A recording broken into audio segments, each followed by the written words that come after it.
अस्सलामुअलैकुम। अच्छा है जिसमें हमारे पास लिक्विड है, वाटर है। इसमें अगर हम डिफरेंट ऑब्जेक्ट को डिप करते हैं, जैसे कि हम अगर इसको डिप करें तो देखिएगा मैं इसके ऊपर फोर्स लगाता हूँ।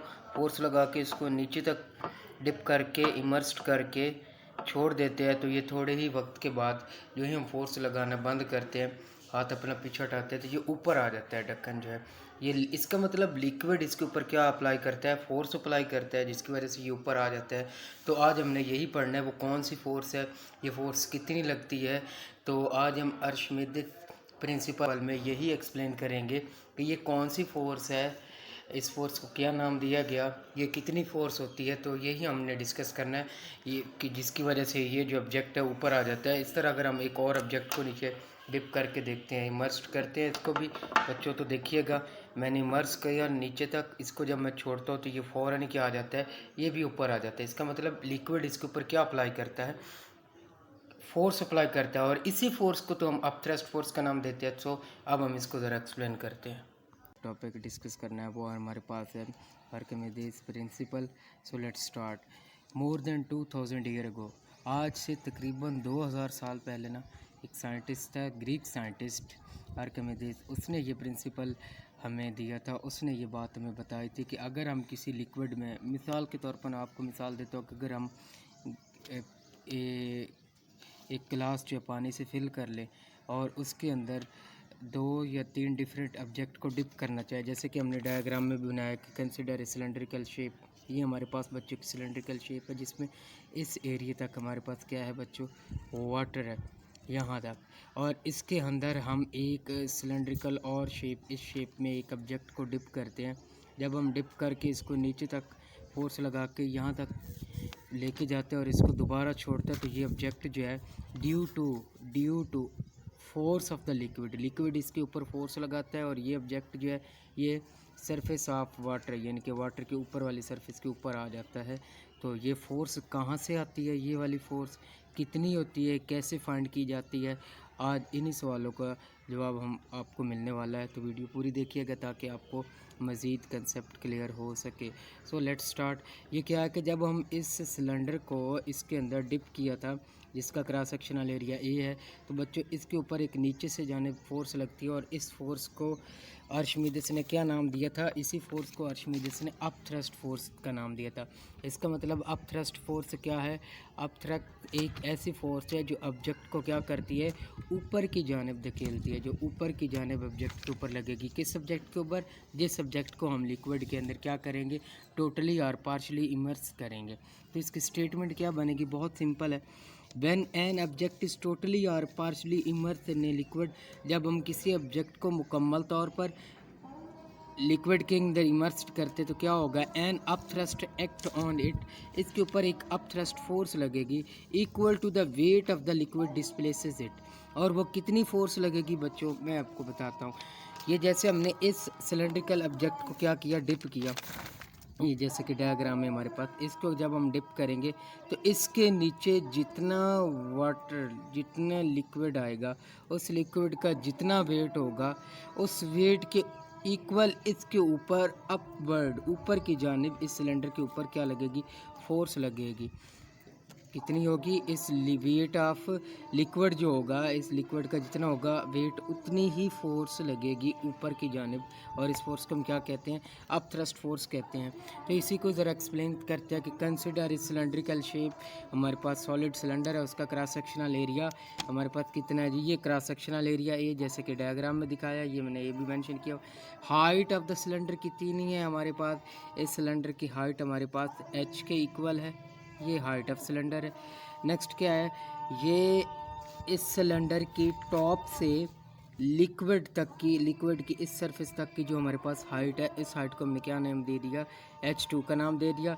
लिक्विड की ये इस सिलेंडर की बॉटम से, यहाँ से लिक्विड की इस सरफेस तक की जो हाइट है, इसको हमने h2 का नाम दे दिया। जबकि इस सिलेंडर की अपनी हाइट कितनी है, वो हमारे पास h के इक्वल है। तो अगर हम इस सिलेंडर की हाइट h फाइंड करना चाहेंगे तो कैसे फाइंड कर सकते हैं हम इसकी हाइट, बहुत सिंपल है। इसके लिए हम क्या करेंगे, we can find the height of that cylinder, हम इस सिलेंडर की हाइट फाइंड कर सकते हैं। कैसे फाइंड करेंगे बच्चों, क्योंकि हमने ये वैल्यू फाइंड करनी है, टोटल वैल्यू हमारे पास ये है। लेट्स सपोज बच्चों के ये जो हमारे पास H2 है ये 7 के इक्वल है। मैं एक जनरल मिसाल देता हूँ आपको। और H1 हमारे पास कितनी है जी, ये 3 के इक्वल है। तो ये हमारे पास कितनी होगी ये हमने फाइंड करनी है। हम कैसे फाइंड करेंगे, 7 में से 3 निकाल दे तो बाकी हमारे पास क्या बच जाएगी, H बच जाएगी, जो कि क्या होगी 4 होगी, यानी कि 4 होगी। तो हम क्या करेंगे, इसका मतलब H2 minus H1 is equal to the H। तो हमने भी यही किया। ये देखिएगा हमारे पास बच्चों कि H2 minus H1 is equal to the H।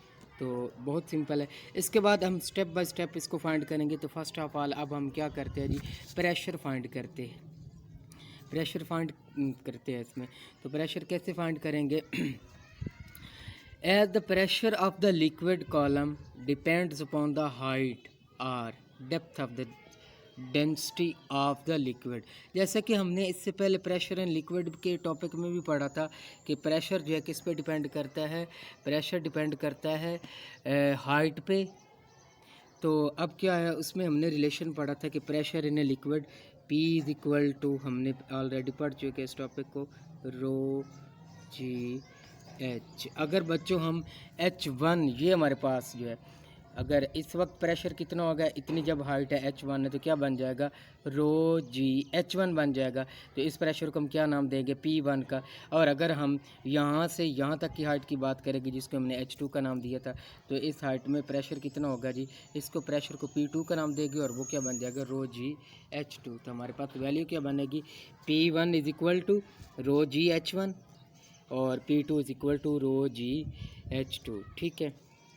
Next, as we know that, हम ये जानते हैं, जैसा कि हम सब ये जानते हैं कि प्रेशर किसके इक्वल होता है जी, force divided by area. Pressure is equal to force divided by area.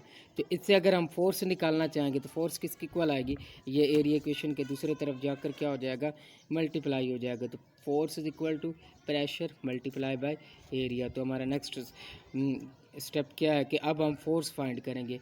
F1 होगा, कब F1 होगा, जब P1 होगा। जब F2 फोर्स होगी तो यहाँ हमारे पास प्रेशर क्या बन जाएगा, P2 बन जाएगा। तो इसी को अब नेक्स्ट हम फाइंड करते हैं। कैसे फाइंड करेंगे देखिएगा जी, अभी हमने प्रेशर के लिए फार्मूला क्या बनाया कि फोर्स के लिए अभी हमने फार्मूला बनाया कि F is equal to, F किसके इक्वल, अभी हमारे पास आई है F की value, F is equal to P A. अगर बच्चों हमने F1 फाइंड करना है तो क्या आ जाएगा, P1 आ जाएगा। और अगर हमने F2 फाइंड करना है तो हमारे पास क्या आ जाएगा, P2 आ जाएगा। मैं इसको ज़रा with the help of diagram भी एक्सप्लेन करता हूँ कि F1 और F2 कैसे हमारे पास। जैसे ये देखिएगा बच्चों, हमारे पास यहाँ पर प्रेशर, क्योंकि ये सिलेंडर जो है इसके ऊपर भी कुछ ना कुछ वाटर है और वो ऊपर वाटर जो फोर्स अप्लाई कर रहा है उस फोर्स को, उस वक्त हमारे पास प्रेशर भी P1 था, हाइट H1 है, तो फोर्स इस वक्त क्या है जी, F1 है। और ये नीचे से लिक्विड जो है, ये सिलेंडर के नीचे जितना लिक्विड आ रहा है वो लिक्विड क्या फोर्स, अपवर्ड फोर्स लगा रहा है। तो इस फोर्स को हमने क्या नाम दे दिया था, F2 फोर्स का नाम दे दिया था। क्योंकि ये नीचे वाली फोर्स जो है ये हमारे पास act as a upthrust force. तो हम कैसे फाइंड करेंगे, ये चूँकि नीचे वाली फोर्स F2 फोर्स ज़्यादा है, F1 फोर्स कम है, इसलिए F2 नफी F1 करेंगे तो हमारे पास क्या आ जाएगी, अपथ्रस्ट फार्मूला आ जाएगा, अपथ्रस्ट फोर्स का फार्मूला आ जाएगा। तो अब हम क्या करते हैं, अच्छा तो बच्चों अभी हमारे पास F1 की वैल्यू क्या आई, F1 is equal to P1A। F2 इसी तरह हम क्या लिखेंगे, P2A। P1 की वैल्यू हमारे पास क्या थी, रो जी H1, ये हमने P1 की वैल्यू लिख दी, साथ में A आ गया। इसी तरह F2 की अगर हम वैल्यू फाइंड करेंगे तो हमारे पास क्या आएगा, रो जी H2 और साथ में वही एरिया आ जाएगा। ओके बच्चों, हमारे पास क्या आ जाएगा, रो जी ए, ये कॉमन है, रो जी और साथ में ए, ये हमने कॉमन ले लेके क्या बाकी बच गया हमारे पास H2 नफ़ी H1। और हमने स्टार्ट में ही लिखा था कि H2 नफ़ी H1 किसके इक्वल था, जब हमने लिखा था कि H2 नफ़ी H1 is equal to H। जैसे कि हम जानते हैं ये किसके इक्वल था, H के इक्वल था। तो हमारे पास अब थ्रस्ट फोर्स के लिए रिलेशन क्या बन गया, अब थ्रस्ट फोर्स के लिए हमारे पास रिलेशन बन गया रो जी ए और साथ में क्या आ गया एच आ गया। अच्छा बच्चों, जैसा कि हम जानते हैं कि एरिया और हाइट मिलकर क्या बनता है जी, वॉल्यूम बनता है। क्या बन जाएगा, rho ji V. That is the relation. ये हमारे पास अप थ्रस्ट फोर्स का रिलेशन है। किस फोर्स का रिलेशन है जी, अप थ्रस्ट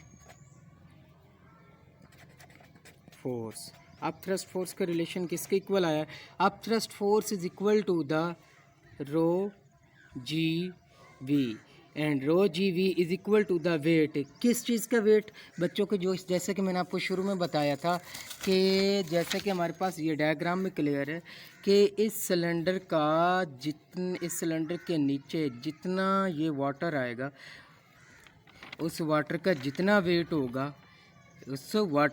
वेट होगा, उतनी अपवर्ड फोर्स लगेगी। और ये अभी हमारे पास जो रिलेशन आया है, ये हमारे पास अप थ्रस्ट फोर्स किसके इक्वल है, रो जी वी। और रो जी वी किसके इक्वल है, वेट ऑफ द लिक्विड के इक्वल है। वेट ऑफ द लिक्विड कैसे इक्वल है, बहुत सिंपल है बच्चों। जैसे कि हम सब जानते हैं कि डेंसिटी किसके इक्वल होता है, density is equal to m mass over volume.